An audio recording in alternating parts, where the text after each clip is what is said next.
All right, so thank you so much for joining me to talk about your inspirations as a composer, your music, and also your journey as a composer. Thank you for the invitation. I'm very happy Of to course, participate and in this. of course, and can I ask you for a quick introduction?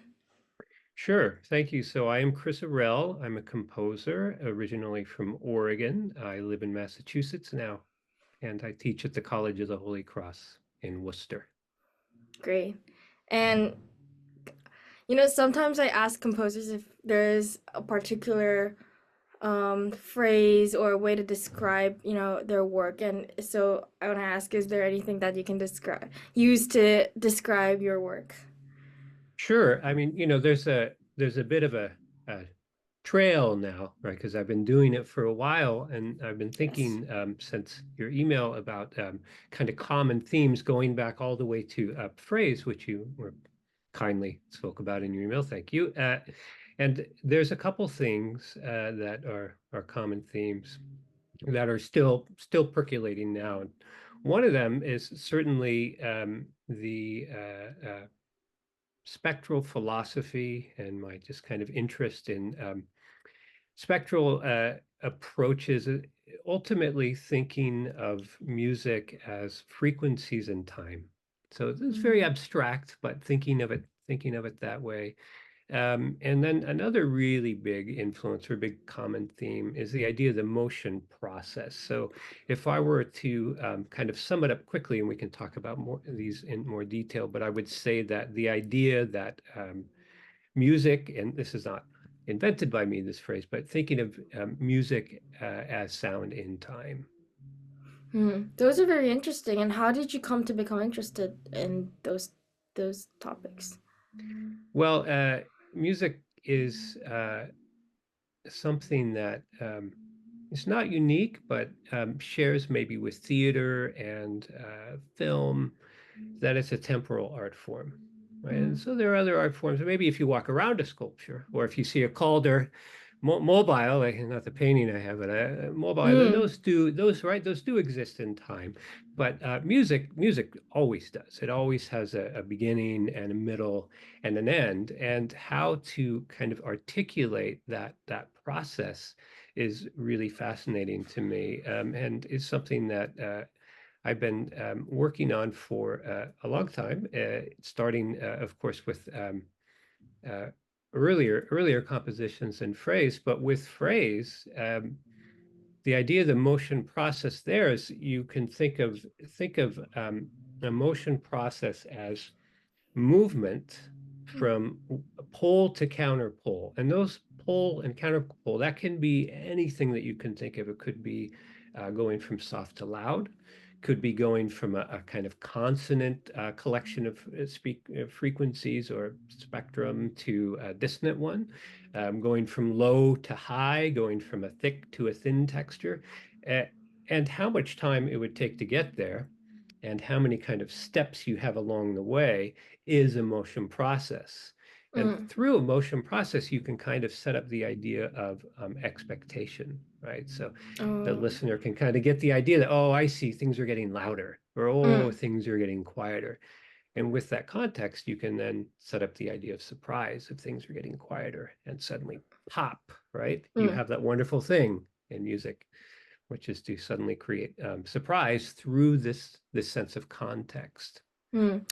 And if I may ask, what was the inspiration behind phrase other than that motion process that you were just talking about? Certainly the motion process, but also, well, for the outer movements, the image, um, and you see this a lot in Oregon, where I'm from, the image of rain falling on pavement, quite Hmm. specifically, or falling in a forest. It doesn't really matter, but falling, starting soft and then getting faster and faster, which is both really animated but also static. So with Mm. phrase, the static part is that it's just a six note harmony for those outer movements, right? It's just a Mm. six note chord, but Mm. there's all kinds of things dancing around within it, that give it that animation, that make it dynamic, and then also the idea of articulating time through.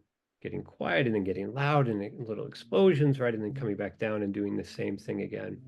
And then lastly, kind of more of a kind of straight musical influence, and this may sound unexpected, but Haydn.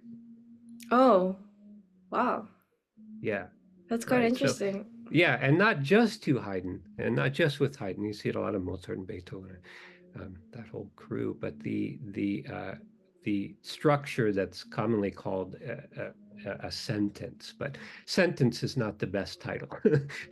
But the sentence is that idea of where you have a short gesture that's maybe a little varied, right, and then a longer gesture, and you hear it very often in the first movement, the first theme of Yes. a sonata, right? So that's the formal idea, and that runs through all four of the movements, except for the fourth movement, where it's reversed. So it's long, short, short. So you seem to be very interested and inspired by the structure of music and the kind of like way that it flows. And um Absolutely. so other than phrase, is there any other pieces that we can listen to that are inspired by the same kind of structure and flow? Sure. Yeah. More recently, let's see. I finished this year. I'm always on the kind of the academic calendar, but in the fall and spring, two pieces. One's called Altamira Evocations. It's inspired by the caves of Altamira in Spain, which is this Mm. vast collection of passages and big open rooms or kind of cave areas that have a huge collection of Upper Paleolithic cave paintings that depict mainly animals, but also the human hand, which is really interesting. Oh yeah, that is Is it a interesting. stamp or a signature? Or is it just somebody saying, I was here and this is how we lived. This was our world. But that piece has the same idea of articulating time through the idea of things getting faster or slower, not just rhythm, mind you, but could be anything. It could be things getting denser over time, or things getting thinner or louder, or range exploding, that type of thing. And again, that same idea of creating that idea of expectation, which then can be Hmm. broken to create surprise. And then I just wrote in the spring a string quartet called Voyagers, and so that has a lot of the same idea, but it's also inspired by the Voyager spacecraft mission, which Oh. I think they were launched in '77 or something like that. And it's funny that the day of the premiere was the day that the Jet Propulsion Laboratory remade contact with Voyager 2, or actually they were making contact with Voyager 2, was sending back some garbled messages, and the engineers figured out what the problem was, and they moved some stuff around, some software, some memory around. I mean, in the hardware to fix the issue. So it was just this really inspiring thing. That's now the kind of the farthest human-made object from the planet. And that has the same idea of creating motion processes. And another thing that it shares with Phrase, especially Voyager, is the idea of using kind of limited means. And with Voyagers, I was inspired by our standards, by the standards of today, the limited tech that they had in 1997, right? To put on these Oh. spacecraft, right? That went out. So I thought to myself, well, how can I kind of pay tribute to that? And so this piece, the string quartet Voyagers, it just uses open strings and harmonics only. Oh wow. That's Oh, it for that's the super quartet. interesting. It gives it a And really, yeah, unique sound. yeah, you get all these inspirations from these really unique like places and events, and I think that's so cool. And and so I was also interested that you had a background in acoustics, coding, audio synthesis, all of these genres. And so I was wondering if that like influences any of your compositions or in any Absolutely. way.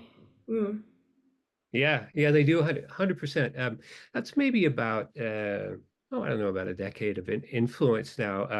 Uh, and it took me kind of a while to get there. It started just being inspired by pieces that were using live processing, and I thought, wow, that's cool. Could I add echo or something like that to a live performance, not to um, kind of do anything other than to expand the sonic capabilities, because you can Mm. already do so much, right, Mm. with just the violin. There's so much Yes, yes. expressive power, it's amazing. I Mhm. think that part of that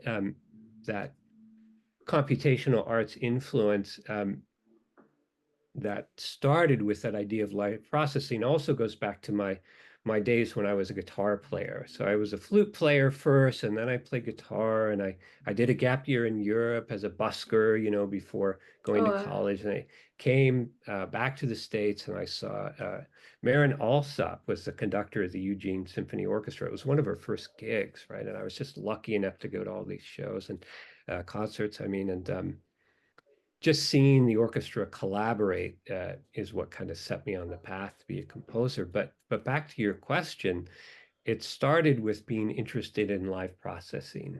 mm, Um, and then from there, to do other things too. I started a laptop ensemble at Holy Cross, and that really kind of delved me into coding and into the computational arts. And so now, a lot of what I write now will have both um, the acoustic component and some type of processing, or maybe some type of synthesized part as well, but then also video too, and often reactive video, right? So the video will be moving in time to the performer. I often do that with amplitude following. So there's a real choreography, but also the player is not stuck to the time, the video, but can use their human expression to, here we are back to talking about time, to dictate time, right? And then the video reacts to that. So the influence there started with just a kind of very practical thing, and then discovering all of the things that one can do with programming has just kind of opened up new doors for me. oh wow, that's so interesting and very inspiring. And I love that you keep this kind of theme of time. You are very inspired about by time, and Yeah, I think that's very important because music like timing is everything for music as well. all right. Yeah, Yeah, and absolutely. even for performance. And Of course. yes, And and and I was that's the music, yes, exactly. And not the printed score, right? I It's what you I do. mean it's That's both. the It's actual, both. well, Yeah. And I was interested that you mentioned the computer ensemble. So how did you come to start that? There was the laptop ensemble at Princeton Plork. I think they started, don't quote me on this, maybe '08 or something like that. And then at Stanford, they go by Slork, I think, Oh wow. Stanford Laptop Orchestra. And so, it was kind of in the ether. And I was lucky enough to bring one of their members to Holy Cross to just kind of talk to them about, the possibility. And the college has been very supportive as we've kind of launched this ensemble, which I call HCLEF, the Holy Cross Laptop Ensemble Federation. Uh, Mm, and each semester, it's an interesting class. We get students from across the campus, some um, music majors, some comp sci majors, but people from other majors as well, who are able to participate. And in the end, we do a live concert, where people perform. And one of the nice things about tech is that it does allow everybody to have that chamber music experience, right? Even if it's just for one semester, and chamber music is such a kind of quintessential experience that everybody should be able to partake in if they want. And so I'm able to do that with the laptop ensemble. great. And I want to ask this because you seem so well versed in, tech and combining tech and music. So, um, first of all, how has tech kind of shaped the music industry right now? Like for composers, for performers, you can answer it anyway. Well, I mean, right now, who knows with AI, Right. right? I mean, it seems that I've gone to a couple of sites, of course I was curious and I generate, right? And some of it, I mean, I can see where it's gonna, where it's gonna have an impact. Mm, But it's hard to predict, 100% yet where that will happen. mm, Uh, so that, that, I don't know if it's a concern, but it's an unknown, right? mm, For sure. mm, Um, and then for everything else that has kind of happened before AI, I found it as a as a tool and a resource, and it can be a source of inspiration as well, true. especially in that it will allow me, like if I write a little program, to try out a lot of different things, right? And then Yes. to toss out, right, what I'm not interested in, but to kind of audition ideas. I find that inspiring. I'd like throwing in iterative processes and saying, what might this do, and other recursive functions and things like that. And often it's not, often it's just an exercise, but sometimes it will give me an idea that I hadn't thought of before, which I find Mm, in, yeah, interesting. that's nice.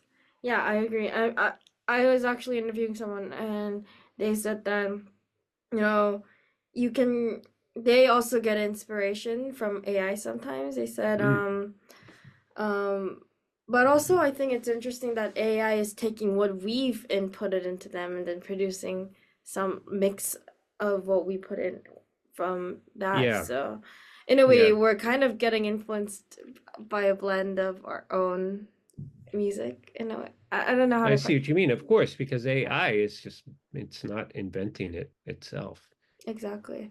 right? And so, yeah, thank you. And now I kind of want to ask about your journey as a composer. So, um, how did you? I know you just mentioned how you went to Marian Alsop's concert, Yeah. but could you tell me a bit more in detail? How you became a composer and maybe any struggles you faced in the beginning. Sure. So as I mentioned, flute first, that was my first instrument. Mm-hmm. And eventually I picked up the guitar and I was in a band, and then switched to kind of a folky thing that was happening when kind of like it was kind of like a folk punk thing, just acoustic. And that's what I did when I did that gap year as a busker, right, as a street Mm, musician. In my case, in London, the former West Berlin, um, and it just happened that the Berlin Wall came down when I was in London, so I thought, well, I have to go over there, of course. Uh, and then when I came back, I knew that I was going to go to college, and it just so happened that Marin Alsop was conducting the local symphony, the Eugene, mm, Oregon Symphony. And I had performed with people before, but not not to that extent to see sometimes because she did Mahler, and she did Bernstein would sometimes write for huge forces, and she was a student of Bernstein, so she put a lot of his works on the program. And to see that mm, many people collaborating was just uh, something that I had witnessed a little bit before, but not to that extent. mm, Uh, and so I started to study that in Eugene, at University of Oregon. And I would say that some of the initial struggles were what you might expect, getting used to the sound of the ensembles. Balance is a thing that mm, recordings really don't give you the real sense of, not it's very different on the stage, right? You know this as a performer. mm, So craft was something that um, took took a lot of work to be able to kind of write something and to go, yeah, I'm pretty sure I know what that's going to sound like. Not the notes and the rhythms, mind you, but everything else, how it all comes together. That's a real Mm. challenge. Yeah. Uh, and it got better in graduate school, a little more skill. Um, but then I started to discover, oh, what's this electroacoustic music thing? I'd never heard it. What's musique Mm. concrète? I mean, I remember studying it a little bit, but then starting to think, oh, maybe I should pay attention to that. And then getting really into contemporary music at the time, which is there was a lot of spectral composers, Grisey, who I wrote my dissertation on, and Marai, and Double V and Sariaho. Those four names, big influences. Mm. And so kind of saying, well, that's a whole new thing. Acoustics, I better learn about that, right? Psychoacoustics, what's that? I remember reading about it once, but I better get into the theory of that. But I also find that really inspiring, right? To constantly, there's always new things to learn. And then with the last degree, I was also able to study for one semester as an exchange scholar with Marai, which was uh, really inspirational experience studying with him, and Roberto Sierra and Stephen Stuckey. So whatever challenges I Ooh. face, those three, they're such great teachers. Stephen Mm-hmm. Stuckey has passed away, but just such a dedicated teacher, and all three of them so dedicated. So Mm. to have that experience made me more and more comfortable each time. It's always, I think, a challenge when you first arrive at a rehearsal. Yes. Um, Another challenge, of course, as a composer is also getting kind of beyond the page, beyond the printed page. And one of the things that I have um, experienced more, kind of freeing myself more of, is to not thinking that the printed score, when it first leaves my office, is the final say. Mm. Since I'm there at the first rehearsal, of course I want to collaborate. And so collaboration is something that I've been doing more and more of. It sometimes results in some pretty large scale revisions. That happened with the string quartet that I just wrote. And that was a fantastic experience of kind of a back and forth with the musicians, um, and to ultimately get something that I was really happy with. But that kind of letting myself think that's actually okay, that the Mm. score is not what people hear. They hear the music in the end, right? And so to get the score to that shape, the best thing to do is to not just be open, but to, in my case, to just kind of really encourage and be very thankful for collaboration with performers. Yes. I completely agree. And actually, that's what, in a performer's perspective, that Mm, is one of the most special things and my favorite part about contemporary music is being able to, actually communicate with the composer and to figure out, certain, runs or, like, be able to actually make an impact on the music and hmm change history, right?